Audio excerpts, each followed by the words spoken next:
Did you know the federal government has set aside $160 million to check the news that you're getting, just to make it their news that you're getting? It's next.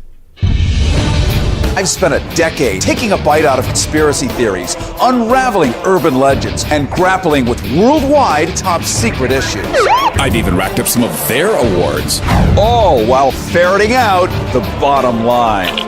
On all topics, controversial, bizarre, and taboo. Interviewing movers and shakers, agitators and muckrakers. But that doesn't answer my question. That is all I'm answering. With me, Cary Harrison, as your guide.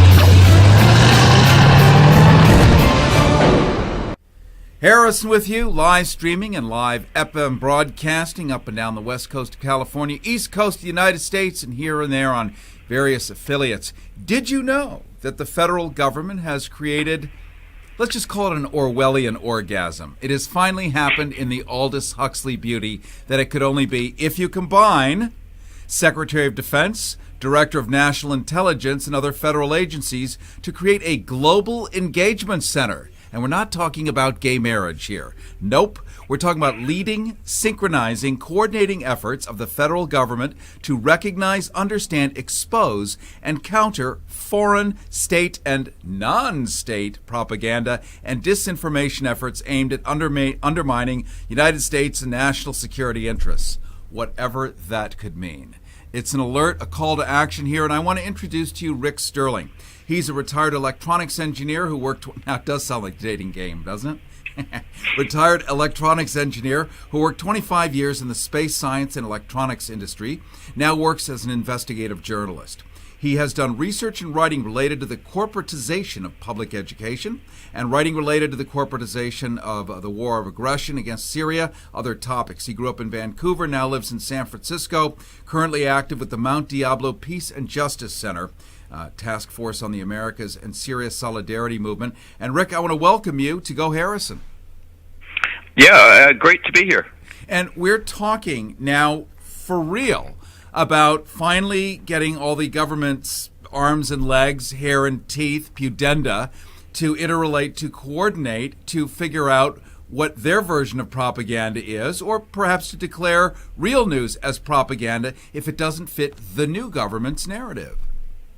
Yeah, it seems very much like that is the case. They're not content with dominating and controlling the mainstream media and so much of the narrative around Syria or Russia or any other international issues. They want to totally dominate it, and they want to basically undermine and what they call counter any competing narrative. And we saw Rick Sterling back in the Bush administration when it was the Patriot Act or other national defense authorization acts, even the one that Bill Clinton signed in 1997 that allowed the school system to receive tanks and landmines like they do here in Los Angeles. Landmines and minesweepers, by the way. We have seen some of the tanks. They're very, very sexy indeed. Pardon the sarcasm. I just can't help it because it's real. When I read 1984, which was written in 1948, it was about an impossible future, and it was grim and scary, and now we do, in fact, have iPhones and cell phones and GPS monitoring, and the laws have changed through the NDAA, which is basically the Pentagon's legal pad here, where they can reframe just the information you and I might want to put in the newspaper. Right. Now, this was it began as a bill in Congress in March. They called it Countering Foreign Information and Propaganda, or Foreign Disinformation and Propaganda. And then it was basically rushed through the House and the Senate in early December, and President Obama signed it on December 23 when nobody was paying attention. It's buried deep in the National Defense Authorization Act, and it basically mandates $160 million to start with. They want to have this global engagement center up and running in 180 days, and they're throwing in a $20 million slush fund that will be provide funding to NGOs and private contractors who can assist them in countering what they deemed to be disinformation and propaganda. You know, I remember, and it was when Swingin' Dick Cheney was at the helm and George Bush and the rest, if I remember, it was Negroponte came up with TIA, Total Information Awareness. Yes. Yeah, yes. remember that? Yeah, I do. And I think they changed the name and they kind of put it through anyway. And this is very much along those lines. And just like you're saying, it is Orwellian. War is peace. Peace is war. And of course, what's dangerous here is that we don't have an objective evaluator of what is propaganda. It's sad to say our government has a very solid track record of basically misinforming the public when they want to do something and they want to win public acceptance. Of course, one of the big examples is the weapons of mass destruction, which never existed, or they did not exist in Iraq, but that was the justification for the war, which to this point, the tally is still running, but it's at $1.7 trillion that operation cost. And the interest on that alone is enough to buy at least 300 fleets of yachts for all of us that actually care. We're talking right now to Rick Sterling. Rick is a retired electronics engineer, worked 25 years in the space, science, and electronics industries, now works as an investigative journalist. You can catch his stuff. Just Google his name and up will come many, many stories of the kinds of investigations. This happens to be one that hits the pulse of pretty much every single American. Left, right, libertarian, it doesn't really matter. Nobody likes the notion of Big Brother watching them, especially now being able to officially change the story that's being told. Interestingly enough, Rick, I was talking to a German named Jan Tüssing just a while ago about his sense as a German looking at Donald Trump's playbook of how he was, campaigning and the tone of the conversation, what some people consider racism. I'm sitting next to a person from another culture over here. I think he thinks that probably it's racist. I'm a gringo, so I think it's also, to me, it seems racist. And the German guy was saying that I have no idea now. My train of thought is totally derailed, Rick. Right all over the tracks. So let's go back to you, shall we, so that we can make sense of the senselessness of this. We're talking about the NDAA, National Defense Authorization Act, which President Obama signed in the wee hours, that now allows various government arms even more than ever, bigger, bolder, brighter, and in greater technicolor, not only to observe and monitor, but now to probably remove, to spike stories, to deselect them from the public narrative if they decide, like the Patriot Act, they decide that it's not in the interest of the federal government. One would ask, Rick, what's the payoff for President Obama about to leave? Like, how does he look good from doing this? Well, he doesn't look good, and that's probably why they signed it just hours before Christmas when nobody was paying attention. He doesn't look good, but unfortunately, President Obama came in with basically appeals and with a lot of popular support for hope and change that we can believe in. And unfortunately, he has not delivered on that. We've got more wars than ever going on. The U.S. has definitely been involved in Syria. It's been heavily involved in Syria. At least President Obama did not cross the line and directly attack Syria, but we've done everything else except that, including spending billions every year through the CIA, the Department of Defense, and the State Department. One of the interesting new aspects of information now and propaganda is that it's not just the bailiwick of the CIA.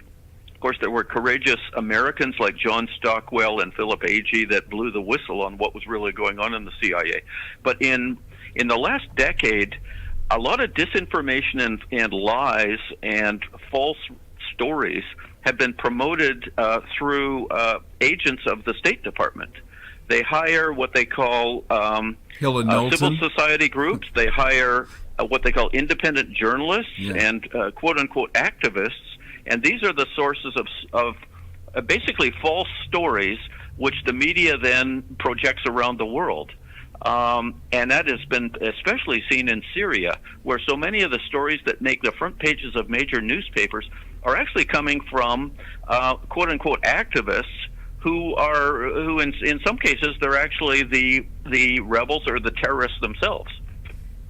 We're talking right now to Rick Sterling. Harrison with you. This is Go Harrison. You can follow us on Facebook, keyword Go Harrison. You can go on the web and see this copy of this video, many others in the past, CaryHarrison.com. Also on Twitter at Go Harrison or the Cary Harrison. We're talking to Rick Sterling, retired electronics engineer, worked 25 years in space science in the electronics industry, an investigative journalist who's explaining this secret National Defense Authorization Act that allows the government to decide what's news, what's not. And that may be in your interest, and it may not be in your interest. And I just remembered the German hook here. The Germans have in their constitution, post-World War II, that they have to have a 24-hour news channel that the government is not allowed to affect, nor are advertisers, so that they cannot, in theory anyway, end up with pure propaganda. And we don't have such a thing here. So we're now being protected by the government telling me, you and me, that the Russians are, creating the news and hacking. And Ray McGovern, the CIA analyst, former daily briefer from JFK to Bush #1, said that the information about the Hillary emails was not from the Russians, but it was actually from the intelligence services, who apparently were so pissed off by the way Bernie Sanders had been treated by the DNC and the Clinton campaign that they wanted to even the scale. So they threw these 30,000 some odd emails on a thumb drive, shot them over to Russia. It then went to WikiLeaks and then became distributed, not sourced by the Russians, but for sure distributed by the Russians. So how the hell do we ever know what's real anymore here?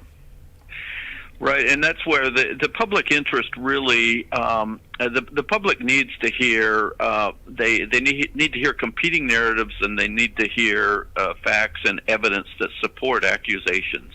And this issue of Russian so-called hacking of the U.S. election, Russian so-called hacking of the Democratic National Committee, this is a great example of accusations that are on the front page of major media, and there is little to no evidence to back it up, and there's a lot of contrary evidence, just like you were pointing to. It's actually a former UK ambassador, Craig Murray, who says he was the recipient, and he facilitated the transfer to WikiLeaks, and it had nothing to do with the Russians. But that kind of contrary evidence is just the kind of thing they plan to suppress with this new so-called Global Engagement Center.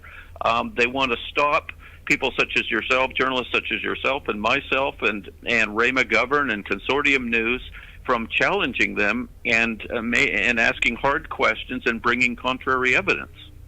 Well, you just mentioned Consortium News, so give us the 411 on how we can continue to follow you. Well, just Google my name, as you said, and whatever topic. I've written mostly around Syria. I have written around Russia, also around community college education and the corporatization there. But Syria is a focal point right now of conflict, and really, it's the bizarre thing here now is that the U.S. government is directly allied with Al Qaeda. And that sounds over the top, but that is not an exaggeration at all. The U.S. and even the U.S. media is crying crocodile tears for armed opposition for terrorists who are directly connected to or are actually part of Al Qaeda in Syria.